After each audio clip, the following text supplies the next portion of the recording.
तो हेलो दोस्तों, नमस्कार। एक बार फिर से आप सभी का हमारे यूट्यूब चैनल में हार्दिक स्वागत है। तो आइए दोस्तों, फिर से हम जो है फिजिक्स, केमिस्ट्री, बायोलॉजी के इम्पोर्टेंट प्रश्न करने वाले हैं।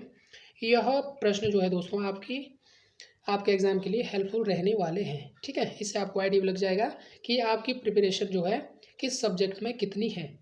तो शुरू करते हैं बिना किसी देरी के साथ। सारे क्वेश्चन इंपॉर्टेंट हैं, खुद से भी आप जो है इसे ट्राई करने का प्रयास करेंगे। पहला प्रश्न है, एक समय ग्राफ की ढलान क्या प्रदर्शित करती है? तो क्या प्रदर्शित करती है? एक वेग समय ग्राफ। ठीक है, तो ये प्रदर्शित करता है दोस्तों त्वरण। ठीक है, तो त्वरण क्या होता है? किसी गतिशील वस्तु के वेग में 1 सेकंड में होने वाली वृद्धि, अर्थात वेग परिवर्तन की धनात्मक दर को क्या कहते हैं?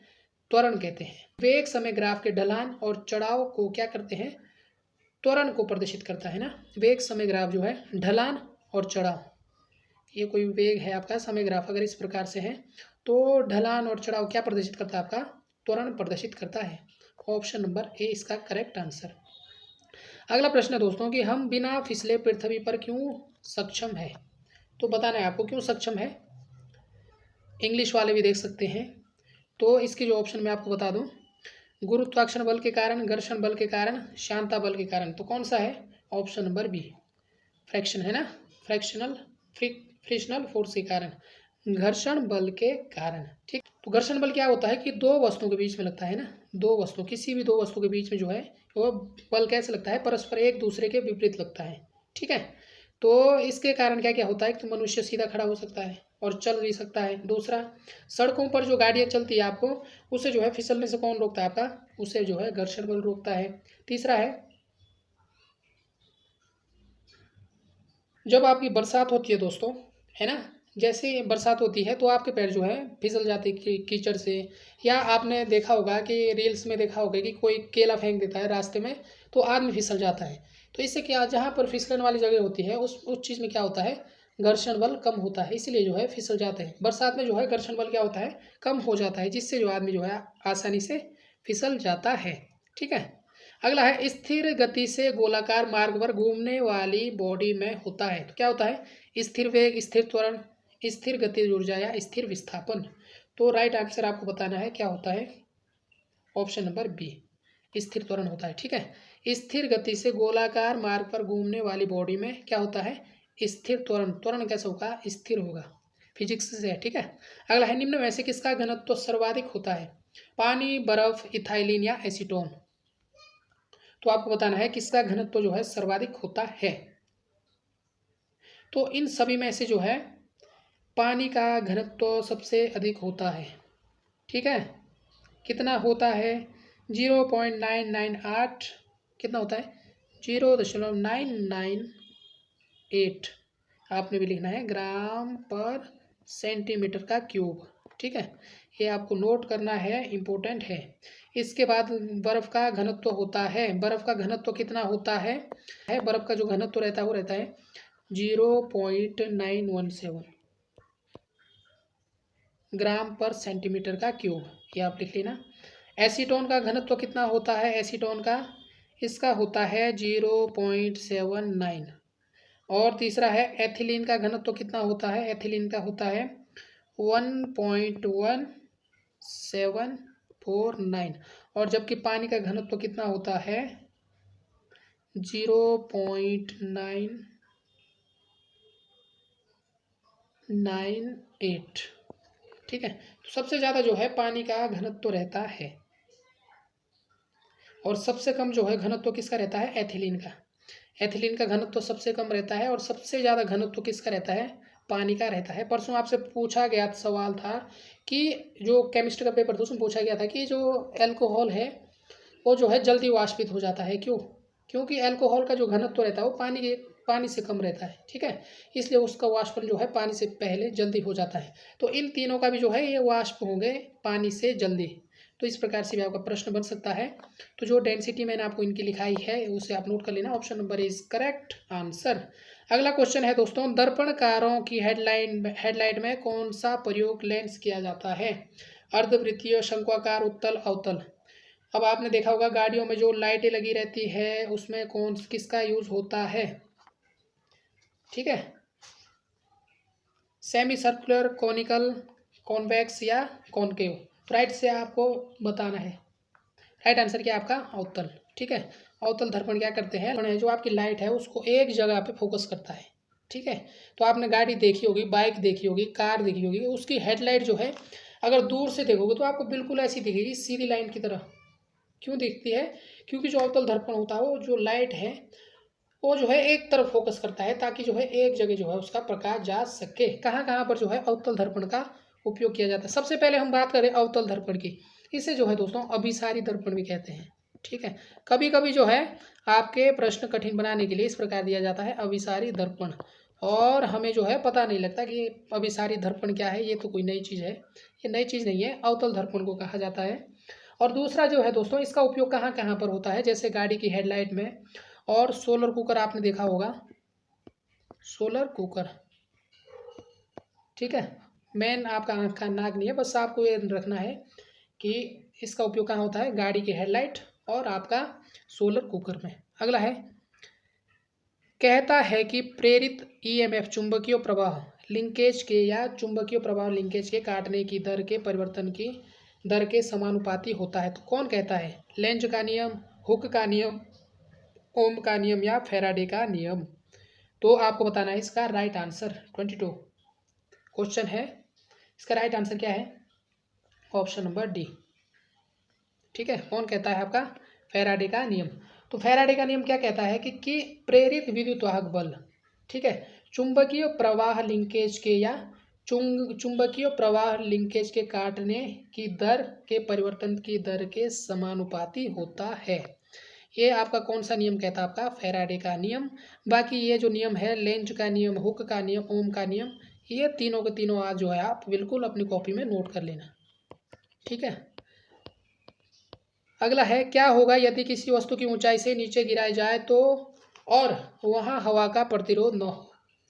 तो यदि किसी वस्तु को हाइट से नीचे गिराया जाए, ठीक है, और वहाँ पे जो है हवा का कोई भी प्रतिरोध ना हो, तो क्या होगा। तो पहला स्टेटमेंट आपका, वह एक स्थिर गति और त्वरण के साथ नीचे गिरेगी, उसका त्वरण कम हो जाएगा, गति और त्वरण दोनों में वृद्धि होगी या उसकी गति बढ़ जाएगी। तो इस क्वेश्चन का राइट आंसर क्या होगा, जल्दी से आपको कमेंट में बताना है। कमेंट में कहाँ से बताओगे। तो राइट आंसर है इस क्वेश्चन का ऑप्शन नंबर डी। ठीक है, उसकी गति बढ़ जाएगी। ठीक है, जब कोई गेंद किसी ऊंचाई से गिराई जाती है तो यदि हवा का प्रतिरोध ना हो तो गति क्या होती है दोस्तों, बढ़ जाती है। ठीक है, ऑप्शन नंबर डी। अगला है, एक दंड चुंबक एक समान चुंबकीय क्षेत्र के अंदर रखा, निम्न में से कौन से इस पर प्रयुक्त होंगे। ठीक है, एक दंड चुंबक को एक समान चुंबकीय क्षेत्र के अंदर रखा जाता है। तो ऑप्शन देखते हैं क्या क्या है, बल, बलागुण, बल एवं बलागुण दोनों, या न तो बल और न ही। तो कौन कौन से जो है इसमें प्रयोग होंगे। एक दंड चुंबक एक समान चुंबकीय क्षेत्र के अंदर रखा है, निम्न में से कौन से इस पर प्रयुक्त होंगे। तो कौन कौन से प्रयुक्त होंगे दोस्तों। तो इसका राइट आंसर है ऑप्शन नंबर सी। तो दोनों प्रयुक्त हो गए, बल एवं बल आगुण दोनों। ठीक है, ऑप्शन नंबर क्या है इसका राइट आंसर, सी। अगला क्वेश्चन है, किसी धारा प्रवाहित तार के अक्ष से किसी विशिष्ट दूरी पर चुंबकीय क्षेत्र की तीव्रता निर्भर करती है। तो किस पे करती है, तार में प्रवाहित धारा पर, तार की त्रिज्या पर, या आपका फिर आसपास के तापमान पर, या उपयुक्त में से कोई नहीं। तो आपको बताना है राइट आंसर क्या होगा इसका। तो इसका राइट आंसर है आपका ऑप्शन नंबर ए। ठीक है, तार में प्रवाहित धारा पर, किसी धारा प्रवाहित तार के अक्ष से किसी विशिष्ट दूरी पर चुंबकीय क्षेत्र की तीव्रता किस पर डिपेंड होती है, तार में प्रवाहित धारा। तो ऑप्शन नंबर ए जो बिल्कुल इसका राइट आंसर है। अगला क्वेश्चन है, लंबवत गैल्वेमीटर मापता है। तो क्या मापता है, धारिता, धारा, प्रतिरोध, विभवांतर। ऑप्शन नंबर बी, क्या नापता है, जो लंबवत गैल्वेनोमीटर है वो क्या नापता है, आपकी धारा, current. Option number B is correct answer. अगला है, किरचॉफ का नियम लागू होता है किसमें, केवल डीसी में, एसी में, एसी तथा डीसी दोनों में, या इनमें से किसी में नहीं। तो ऑप्शन नंबर सी। ठीक है, एसी तथा डीसी दोनों में।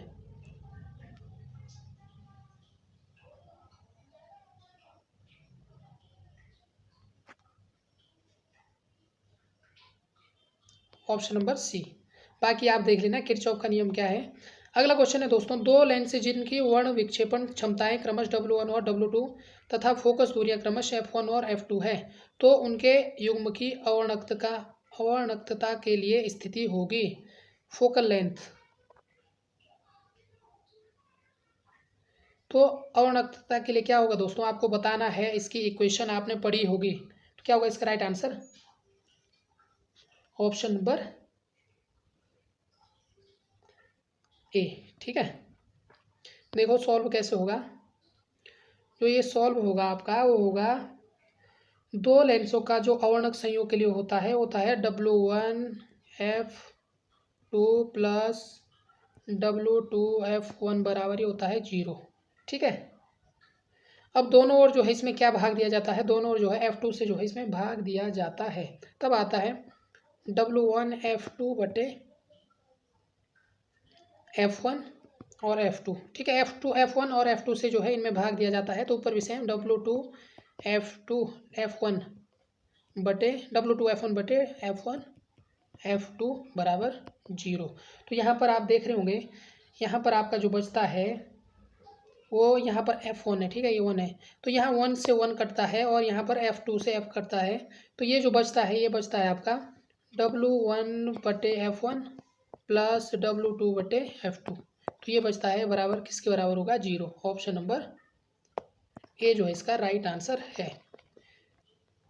अगला क्वेश्चन है, जब पानी जमता है तो उसके अणुओं के बीच दूरी बताइए क्या होता है, बढ़ती है घटती है, क्या होगा। Option number B. ठीक है, जब पानी जमता है, फ्रीज होता है, तो उसके अणुओं के बीच की दूरी में क्या फर्क पड़ता है। तो इसका राइट आंसर है दोस्तों आपका ऑप्शन नंबर बी। क्या होती है, इंक्रीज होती है। जो पानी का अधिकतम घनत्व कितना होता है, 4 डिग्री सेल्सियस। अधिकतम घनत्व पानी का कितना होता है, 4 डिग्री सेल्सियस। अगला है SI विल बी, है ना, एक पदार्थ का घनत्व 13 ग्राम पर सेंटीमीटर स्क्वायर है, उसका SI मानक में घनत्व होगा। एक पदार्थ का घनत्व है दोस्तों आपका, राइट आंसर आपको बताना है इस क्वेश्चन का राइट आंसर। तो क्या होगा,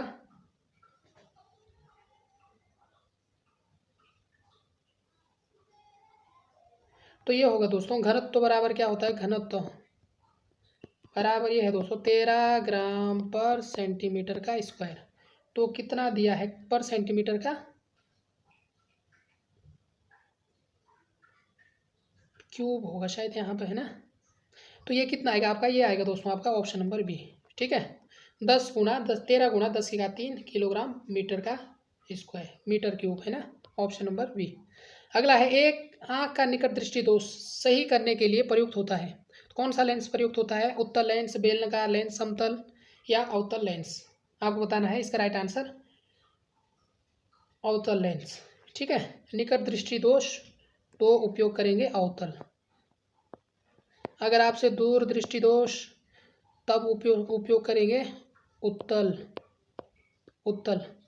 अगर जरा दृष्टि दोष होगा, जरा दृष्टि दोष, तो कौन सा लेंस उपयोग करेंगे, ये आप कमेंट में इसका जो है अपने आंसर बताना है। ठीक है, अगला है, किसी चुंबकीय क्षेत्र में गति करने से धात्विक द्रव्यमान में विद्युत चुंबकीय अवमंदन उत्पन्न होता है, इस कारण, किस कारण से।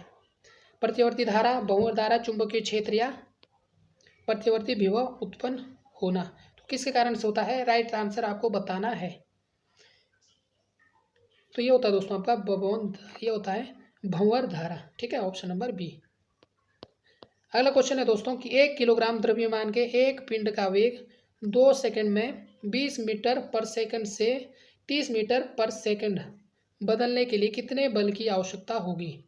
फिजिक्स के सवाल है, इसी प्रकार से आपसे पूछे जाएंगे। तो कितने होगी दोस्तों, आपको पता है बल बराबर क्या होता है, बल बराबर होता है मास इंटू एक्सेलरेशन, मतलब बल बराबर द्रव्यमान गुणा त्वरण। तो m बराबर क्या है, पिंड का द्रव्यमान, a बराबर पिंड का त्वरण। तो f बराबर क्या होगा फिर, m द्रव्यमान गुणा त्वरण बराबर क्या होता है, v2 माइनस v1 बटे समय, ठीक है। फिर F1 कितना, F बराबर क्या होगा, F बराबर जो होगा वो कितना है, 1 किलोग्राम। द्रव्यमान कितना दिया आपका, 1 किलोग्राम, ठीक है। तो यहाँ पर आएगा F बराबर द्रव्यमान आपका M बराबर कितना है, 1 गुणा, अब V2 कितना दिया आपका, ये है आपका V2 20, V2 आपका 30 और V1 है आपका 20 गुणा, तब आएगा ऑप्शन ब्रैकेट में क्या आएगा, 30 माइनस 20 बटे, और टाइम कितना दिया आपका 2 सेकंड। बस सिंपल सा है, सॉल्व करोगे आपका तो राइट आंसर आएगा। तो बल बराबर क्या आएगा, बराबर आएगा आपका 5 न्यूटन, ठीक है। Option number B is correct answer. क्या होगा, ऑप्शन नंबर बी जो इसका सही आंसर है।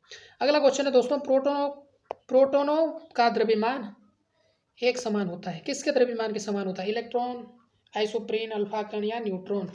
तो इसका राइट आंसर है आपका, आपको पता है प्रोटॉन का द्रव्यमान किसके बराबर होता है, ऑप्शन नंबर ए, है ना। प्रोटॉन का द्रव्यमान बराबर होता है न्यूट्रॉन के द्रव्यमान, जो नाभिक में स्थित होता है। तो कितना होता है इसका द्रव्यमान, 1.672 इंटू 10⁻⁻27 किलोग्राम kg, ठीक है। नोट कर लेना, केमिस्ट्री का सवाल है, यहाँ से आपका क्या बन सकता है प्रश्न, ठीक है, केमिस्ट्री के हैं। तो कितना, यह जो है, जो प्रोटॉन का जो द्रव्यमान रहता है वो इलेक्ट्रॉन के द्रव्यमान से कितना गुना अधिक रहता है, तो 1837, कितना रहता है, 1837 गुना जो है अधिक रहता है, इसको आप नोट कर लेना। तो नाभिक का निर्माण, नाभिक में दोस्तों आपको पता है ये परमाणु है, ठीक है। ये आपका क्या होता है यहाँ पे नाभिक, इसमें आपका प्रोटॉन प्लस न्यूट्रॉन, ठीक है, दोनों रहते हैं। और इलेक्ट्रॉन कहाँ पे घूमते हैं, इलेक्ट्रॉन जो है इसके चारों ओर चक्कर लगाते हैं, ठीक है। अगर प्रश्न पूछा जाएगा कि जो नाभिक है उसमें क्या रहता है, तो नाभिक में आपका प्रोटॉन और इलेक्ट्रॉन, प्रोटॉन और न्यूट्रॉन, प्रोटॉन और न्यूट्रॉन रहता है इसमें, ठीक है। प्रोटॉन और न्यूट्रॉन से मिलकर बना होता है आपका नाभिक। अगला है, निम्न तत्वों में से किसकी परमाणु संख्या कॉपर की तुलना में अधिक है। बस सिंपल सा सवाल है, chromium, manganese, zinc, iron, copper की तुलना में किसकी अधिक है। आयरन आपको पता है 26, जिंक आपको पता है 30 है जिंक का, ठीक है। क्रोमियम कितना है 21, और मैग्नीज आपको बताना है, मैग्नीज का है, मैग्नीज 24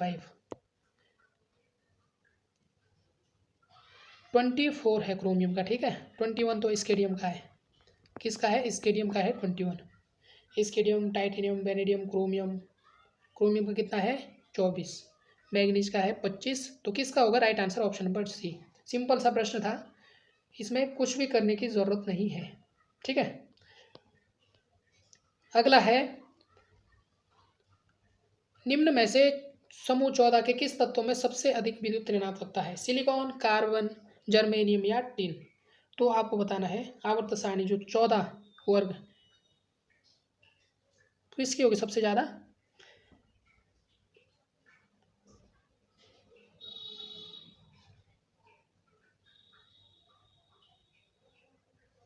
ऑप्शन नंबर बी, ठीक है। किसका होगा, ऑप्शन नंबर बी, कार्बन की, है ना। इन सब में से सबसे ज़्यादा जो इलेक्ट्रोनेगेटिव होगी वो होगी दोस्तों आपकी कार्बन की। आपको पता है कार्बन का परमाणु क्रमांक 6 और भार कितना रहता है 12.01, ठीक है। अगला है, निम्न में से कौन सा पाइसी कारक है, कौन सा है, इमल्सिफाई एजेंट, साबुन, जल, तेल या सोडियम क्लोराइड।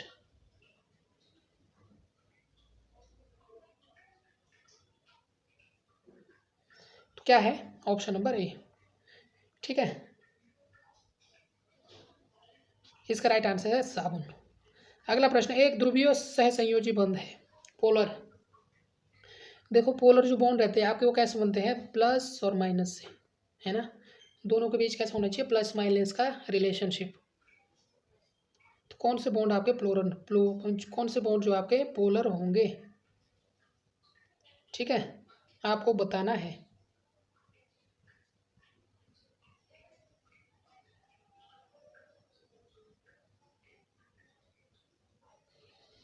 तो HCl आपका कैसा है, option number A, polar bond है। क्लोरीन क्या है, ये पोलर नहीं है, कैसा है, नॉन पोलर। और वैसे नियोन भी क्या है आपका, नॉन पोलर, है ना। वैसे तो एनी बनता है नहीं, मतलब अध्रुवीय है, ठीक है। बाकी कैल्शियम और क्लोराइड ये आपको कमेंट में बताना है ये किस प्रकार का है। अगला है पेंटेन के संरचनात्मक समावयव होते कितने होते पेंटेन के? 1 2 3 4 पेंटेन। ठीक है, इस प्रकार से आपके प्रश्न बनते हैं। तो ऑप्शन नंबर सी, पेंटेन के आपके 3 संरचनात्मक समावयव दिखते हैं। इसका आपको पता है पेंटेन का सूत्र क्या होता है? C5H20 है ना। तो कौन कौन से होते हैं? एक तो एन पेंटेन होता है जिसमें पेंटेन की लंबी श्रृंखला रहती है, कोई भी चेन नहीं जुड़ी होती। ठीक है, दूसरा आपका कौन सा रहता है? Iso pentane, iso. और तीसरा क्या रहता है आपका? नियो। तो ये प्रीवियस में भी पूछा जा चुका है। तो पेंटेन की आपकी 3 संरचनात्मक रहती है, ये आप नोट कर लेना, आपका एग्जाम में आ सकता है इसी प्रकार से। अगला है जब लोहे में जंग लग जाता है तो उसका वजन घट जाता है, बढ़ जाता है, वही रहता है, या पहले बढ़ता है फिर घटता है? तो आपको बताना है क्या होगा। ऑप्शन नंबर बी, इंक्रीज होगा ना। जब जंग लगेगा तो कुछ चीज़ लग रही है उसमें, तो इंक्रीज ही तो होगा। ऑप्शन नंबर बी, जब लोहे में जंग लग जाता है तो उसका वजन ये हो गया। अगला है निम्न में से किस आयन की जलीय घोल में अधिकतम आयनिक गतिशीलता है? Sodium, lithium, potassium, rubidium. आपको बताना है किसकी है। तो इसका राइट आंसर है आपका ऑप्शन नंबर डी। ठीक है, अगर आपको क्रम बता दो इसका, तो ये है दोस्तों,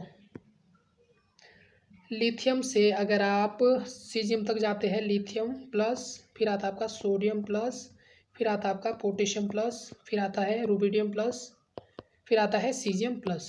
यहाँ से अगर आप ऊपर से नीचे जाते हो तो आयनिक त्रिज्या कम होती है।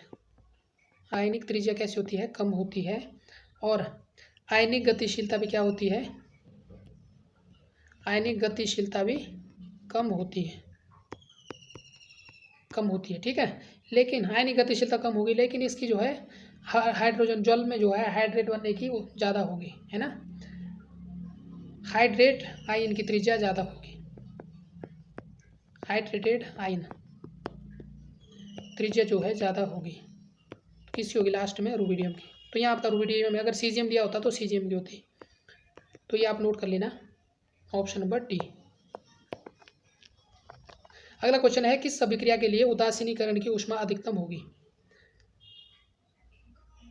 तो उदासीनीकरण अभिक्रिया क्या होती है? जिसमें अम्ल और क्षार दोनों आपस में रिएक्ट करते हैं। तो बताना है आपको, ऑप्शन नंबर डी है ना, NaOH प्लस HCl। जितना प्रबल अम्ल प्रबल क्षार होगा उतनी ही जो है वह उदासीन बनेगा, उतना ही ज़्यादा वो क्या बनेगा? उदासीन। ठीक है, ये आपका प्रबल क्षार है सोडियम हाइड्रोक्साइड, और हाइड्रोक्लोरिक अम्ल आपका क्या है? प्रबल अम्ल है। Option number D is correct answer. निम्न में से कौन सा विटामिन वसा में विलय है? तो आपको बताना है 43, कौन सा विटामिन ऐसा है जो वसा में विलय है?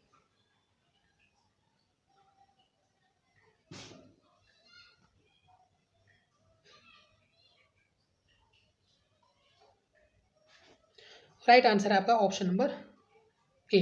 ठीक है, vitamin A, vitamin A, vitamin D, vitamin E, vitamin के, ये सारे विटामिन आपके कैसे हैं? जो वसा में घुलनशील होते हैं।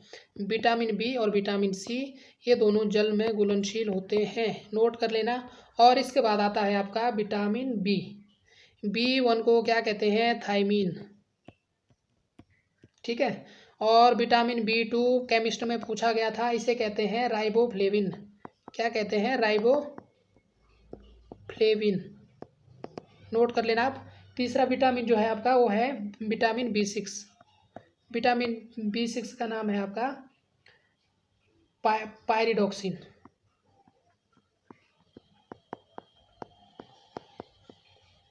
नोट कर लेना, इंपॉर्टेंट है।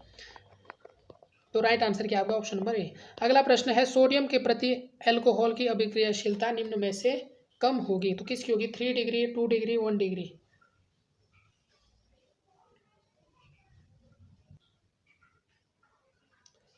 मतलब जो अल्कोहल की अभिक्रिया, वो अल्कोहल का एसिडिटी का क्रम है। तो अल्कोहल एसिडिटी का क्रम क्या होगा? क्रम की बात करें तो 1 डिग्री ज़्यादा होगा, फिर 2 डिग्री, फिर 3 डिग्री, है ना। तो सोडियम भी रिएक्ट करेगा, 1 डिग्री ज़्यादा है एसिडिक, तो सोडियम भी रिएक्ट करेगा 1 डिग्री के साथ ज़्यादा, फिर 2 डिग्री के साथ ज़्यादा, 3 डिग्री का साथ, है ना। जो इसका एसिडिक क्रम है उसी के अनुसार जो है रिएक्ट करेगा। राइट आंसर आपका ऑप्शन नंबर ए। अगला क्वेश्चन है, जर्कोनियम और हॉफनियम की परमाणु त्रिज्याएं लगभग बराबर होती है। ये हमने परसों किया था, किस कारण होती है? लेंथेनाइट कॉन्ट्रैक्शन, ऑप्शन नंबर सी।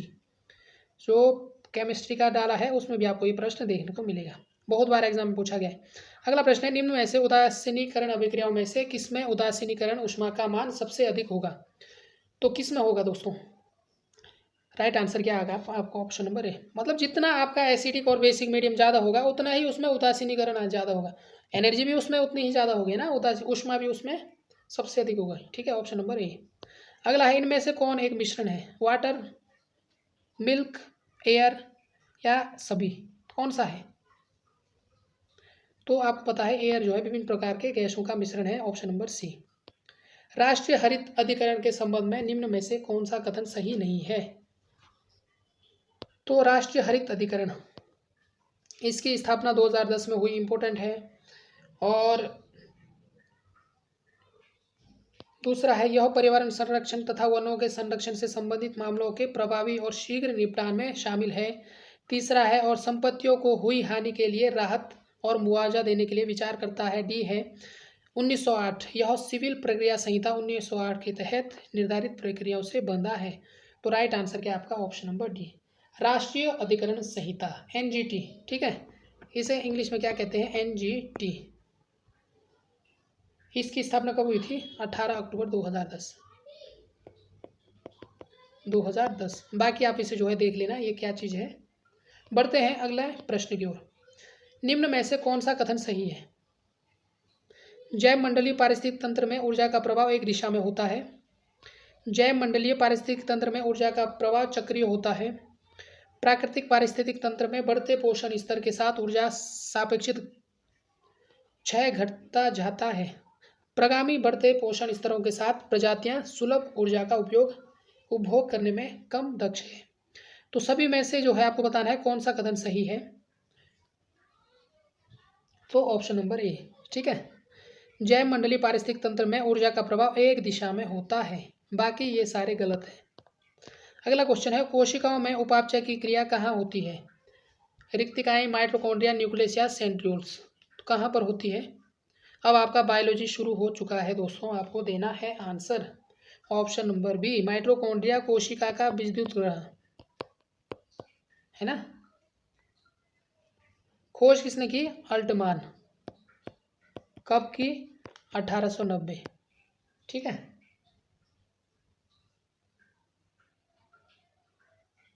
नाम किसने दिया माइटोकॉन्ड्रिया? बेंडा ने। किसने दिया? बेंडा ने इसका नाम दिया माइटोकॉन्ड्रिया। और खोज किसने की? अल्टमान ने 1890 में।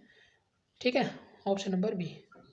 और कोशिकाओं की उपापचय क्रिया माइटोकॉन्ड्रिया में होती है। इसे जो है कोशिका का विद्युत ग्रह भी कहते हैं, क्योंकि यह जो है एनर्जी उत्पन्न करता है। किसको? कोशिका को ऊर्जा उत्पन्न करने के कारण कोशिका का ऊर्जा ग्रह भी इसे कहते हैं।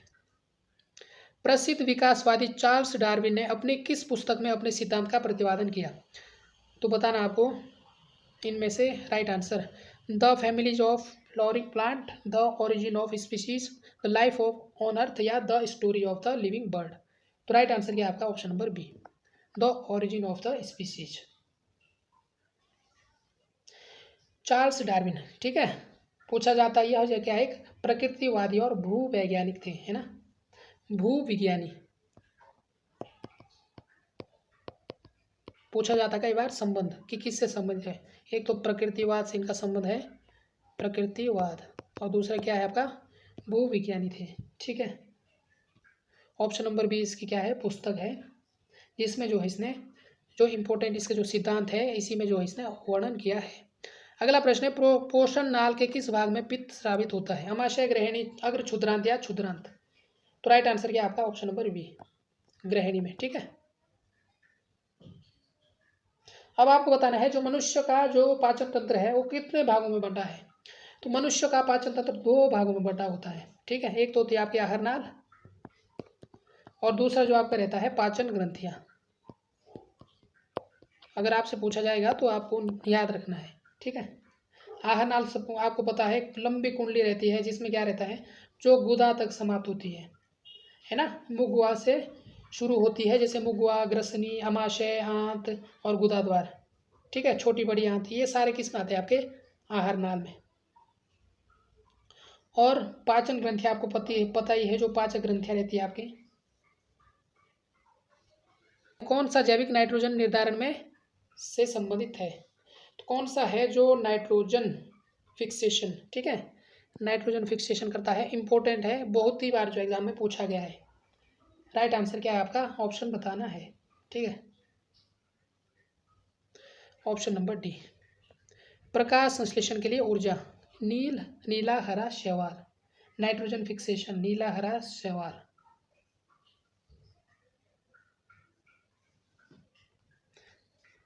और कौन सा है इसके अलावा? नीला हरा शैवाल के अलावा कौन सा है? एजोबैक्टर और क्लोस्ट्रीडियम,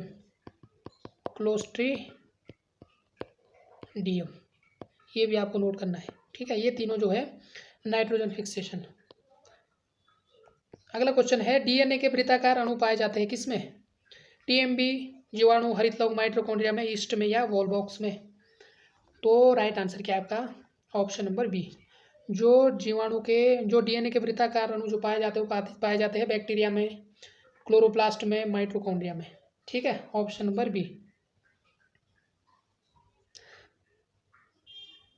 अब आपको बताना है बैक्टीरिया क्या होता है, जीवाणु, ठीक है, ये कौन सा है? प्रोकैरियोटिक के अंदर आता है, प्रोकैरियोटिक पूछा जाता है एग्जाम में, किसके अंतर्गत आता है? प्रोकैरियोटिक के अंतर्गत आता है।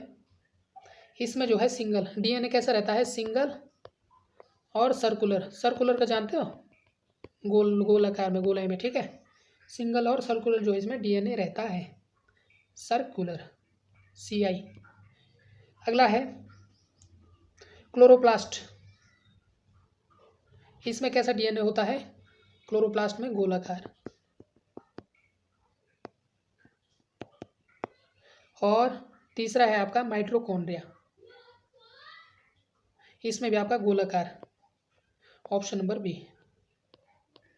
अगला है बैट्रेकोस्पर्मम के फल बीजाणु है, तो बैट्रेकोस्पर्मम नग्न और चर, आवृत और अचल आवृत्तियाँ, कौन सा है right answer? Option number A. तो बैक्टेरियोस्पर्म के फल बीजाणु नग्न और गतिहीन होते हैं, कैसे हैं? नग्न और गतिहीन, मतलब अचल का मतलब होता है जो चल नहीं सकता, ठीक है, ऑप्शन नंबर ए। अगला है राइजोफोर मिलता है किसमें में?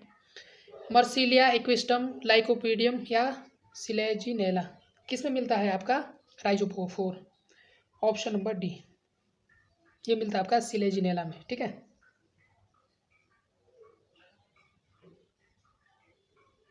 इसमें जो है पत्तियां नहीं पाई जाती आपकी राइजोफोर में ना, पत्ती विहीन रहता है।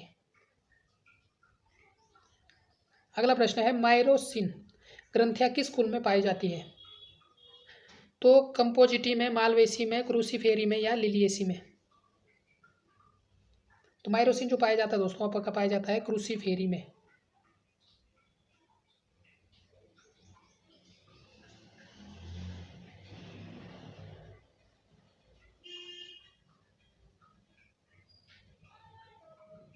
अगला प्रश्न है, द्वितीयक जाइलम की नई परत होती है किन के बीच? पित्त और प्राथमिक जाइलम, कॉर्क कैम्बियम के बाहर, या आपका संवहन कैम्बियम के ठीक बाहर, या संवहन कैम्बियम के ठीक अंदर?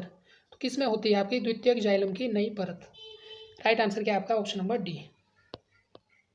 द्वितीयक जाइलम की जो नई परत होती है संवहनी कैम्बियम के ठीक अंदर, ठीक है। अगला प्रश्न है, निम्न में से कौन कोशिका का मस्तिष्क कहा जाता है? किसे कहते हैं कोशिका का? राइबोसोम, केंद्रक, प्लाज्मा या मेम्ब्रेन या माइटोकॉन्ड्रिया?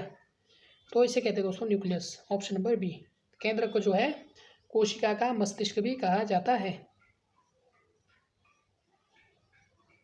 क्यों कहा जाता है? ये आपका साइटोप्लाज्म रहता है कोशिका द्रव्य, तो जितनी भी आपकी कोशिका द्रव्य में क्रियाएं होती है वो किसके द्वारा संचालित होती है? वो होती है आपकी न्यूक्लियस के द्वारा, है ना, ठीक है। कोशिका में कैसा होता है? गोले रंग का, इस प्रकार से गोल आकार का रहता है केंद्र, है ना। जो कोशिका द्रव्य में जो भी घटनाएं हो रही है वो किसके द्वारा संचालित होती है? केंद्र, इसलिए इसे कोशिका का मस्तिष्क कहा जाता है। निम्न में से कौन सा आभासी फल है? आम, सेब, ब्लूबेरीज या नारियल? आपको बताना है कौन सा होगा इसका राइट आंसर। तो राइट आंसर इसका आपका ऑप्शन नंबर बी, सेब। ठीक है, आभासी फल है।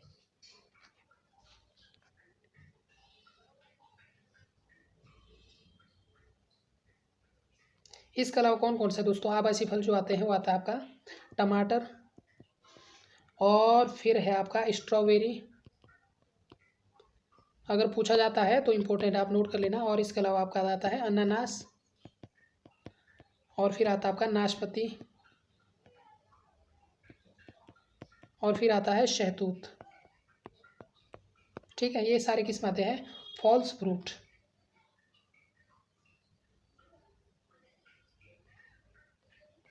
अगला है लैम्प ब्रुश गुणसूत्र, इसके संश्लेषण में संबंधित है डीएनए, आरएनए और प्रोटीन या जीन। तो बताना है राइट आंसर क्या होगा, ऑप्शन नंबर सी,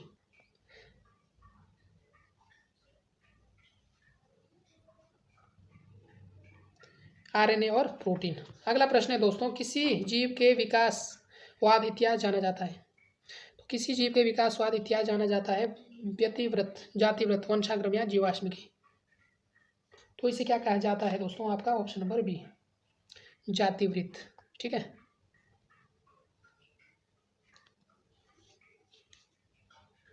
अगला प्रश्न है वृक्क निवाई का तंत्र नहीं पाया जाता उभयचरों में, सरीसृपों में, पक्षियों में या स्तनधारियों में। तो बताना है आपको इसका राइट आंसर। तो ये नहीं पाया जाता दोस्तों, ऑप्शन नंबर डी, स्तनधारियों में नहीं पाया जाता। अगला प्रश्न, भारत में कितने जीवन मंडल संरक्षित क्षेत्र हैं, जीव मंडल, बायोस्फीयर। ठीक है, तो कितने हैं, 12, 13, 14, 18।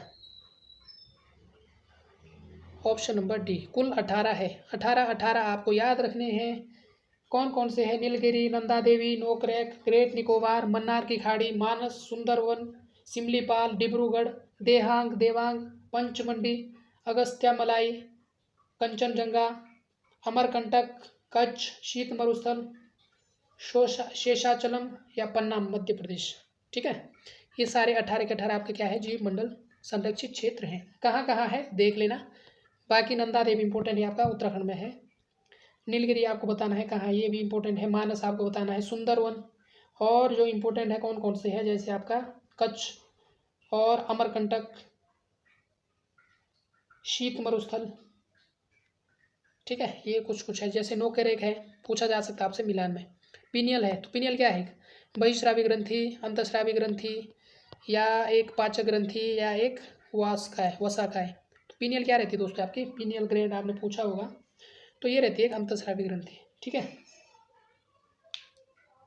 इसमें नलिका नहीं होती दोस्तों, है ना, नलिका नहीं होती है। यह कहाँ होती है, मस्तिष्क में होती है। पीनियल ग्रंथि आपकी कहाँ होती है, मस्तिष्क में होती है। कौन सा हार्मोन स्रावित करती है ना, प्रो मस्तिष्क गोलार्धों के बीच में ये पाई जाती है। और हार्मोन कौन सा स्रावित करती है, मिलेटोनिन। मिलेटोनिन इंपॉर्टेंट है, नोट कर लेना। अगला क्वेश्चन है, धरती पर सबसे पहला वर्टिब्रेट जंतु था, ऑस्ट्रेकोडर्म, सिफेलोकॉर्डेट्स, यूरेकॉर्डेट्स या प्लेकोडर्म। तो कौन सा ऐसा था जो धरती पर सबसे पहला वर्टिब्रेट जंतु था, ऑप्शन नंबर ए। ठीक है,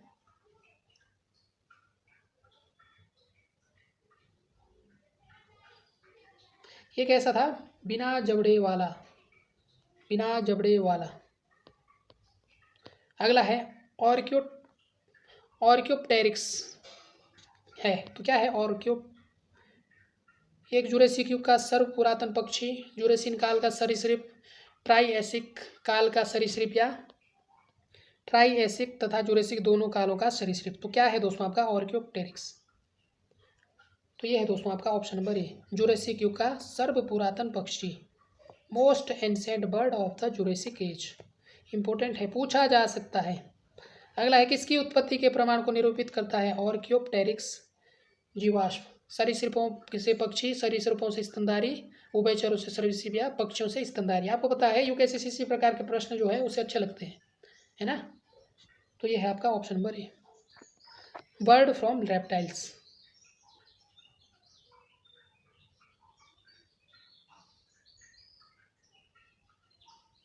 ठीक है, सरीसृपों से पक्षी के विकास को यह निरूपित करता है, यानी कि सरीसृपों से जो है किसका विकास हुआ, पक्षी का।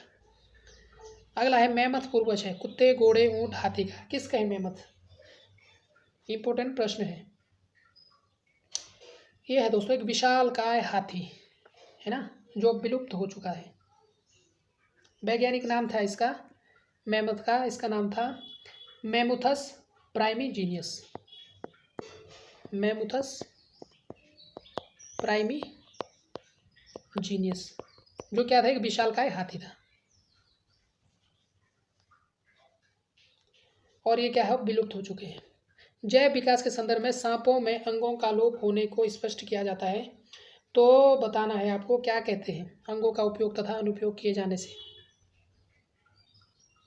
यूजेज एंड डिसयूजेज ऑफ ऑर्गन्स, या बिलों में रहने के प्रति अनुकूलन से, प्राकृतिक चयन से, या उपार्जित लक्षणों की वंशागति से। अंगों का लोप किसके हो गया, यूजेज, है ना। अगर आप किसी अंग का यूज नहीं करोगे तो कुछ समय बाद क्या होगा, वो क्या होगा, विलुप्त होने की कगार पर होगा। तो ये है दोस्तों आपके 50 क्वेश्चन है किसके, फिजिक्स, केमिस्ट्री और बायोलॉजी। इंपॉर्टेंट है, आप इसे अच्छे से देख लेना। और यदि किसी में भी अगर आपको दिखे कि त्रुटि हुई है भूलवश, तो आप कमेंट जरूर करें। बाकी मिलते हैं दोस्तों नेक्स्ट वीडियो में। अगर आपको यह सीरीज़ अच्छी लगी है तो आप कमेंट जरूर करें, जिससे हम जो आपके लिए और नए जो प्रश्न हैं वो लेके आ सके, जो आपके एग्ज़ाम के लिए हेल्पफुल रहेंगे।